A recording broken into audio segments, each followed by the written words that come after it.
Hello, it's Jim Hutchens for the Jerusalem Connection Spot Report for this week. Today I want to deal with a subject that's been a matter of concern, eager concern and interest for centuries. As a matter of fact, since Jesus ascended. And that was the question that was posed to the Messiah before he ascended by the disciples when they were on the Mount of Olives. They want to know, when are you coming back? That's what they said, Matthew 24. And I don't want to set any dates. A lot of people have set dates and they've been proven wrong.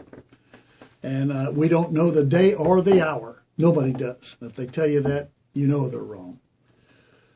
But I can tell you this, based on a time frame that is given in the Scriptures. I can tell you this, that the return of Jesus in power and great glory, when every eye will see him, Revelation chapter 1, that is at least 7 years away. 7 years away. Why do I say that? I say that because this time frame that is given us in the Scriptures is given to us in Daniel chapter 9, verse 24 through 27. It speaks of Daniel's 70th week, or that's a 7-year period, a period of 7 years.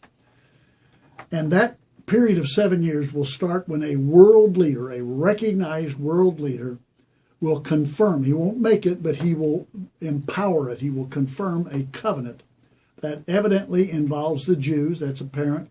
And it's also seems apparent that covenant will include the authorization of the Jews to build a second temple, or third temple, I'm sorry. So that 7-year period starts that way, but 3.5 years into that 7-year period, he breaks the covenant. He puts an image, probably a statue of himself, in the Jews' temple, and he requires worship. Everybody to worship him. They have to have a mark on their hand or their forehead to even buy food, to buy anything. So he breaks this covenant 3.5 years into it, and then following that, all hell breaks loose. And I mean that seriously. There is a period that the book of Revelation speaks of as 7 trumpets, and that is the unprecedented unleashing of the wrath of man upon the world. There's a 200 million man army in the 6th trumpet that sounded, that is allowed to go forth and kill 1/3 of mankind.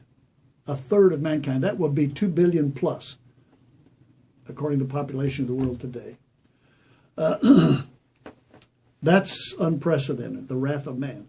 But then comes the wrath of God, the bowls of wrath that are given to us in Revelation chapter 16. And I believe that God spares his people. He removes them at that point so that they don't experience that. But then Jesus comes after that, and he establishes his kingdom on this earth, millennial kingdom.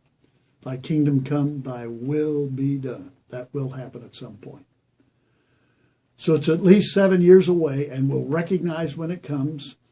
Prophet Amos says, "Will not surely God will not do anything unless he reveals his plans to his servants, the prophets." That's always been the case. It will be the case, I'm persuaded. So where does that leave us? Well, I like what the Apostle Paul says in 2 Timothy chapter 4. He says this, "Now there is in store for me a crown of righteousness," the crown of righteousness, I should say, "which the Lord, the righteous judge, will award to me on that day when he returns. In power and great glory, every eye sees him. But not only to me, but also to all those who have longed for his appearing." All those who have longed for the appearing, who love the appearing. That's a cherished truth of his coming again. Is that you? Do you long for his appearing? If that's the case, the Scriptures declare, and I can tell you with certainty, there is a crown that awaits you to be given by the Lord Jesus, the Messiah himself. Be encouraged.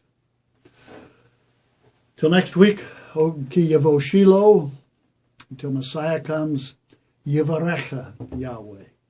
God bless you.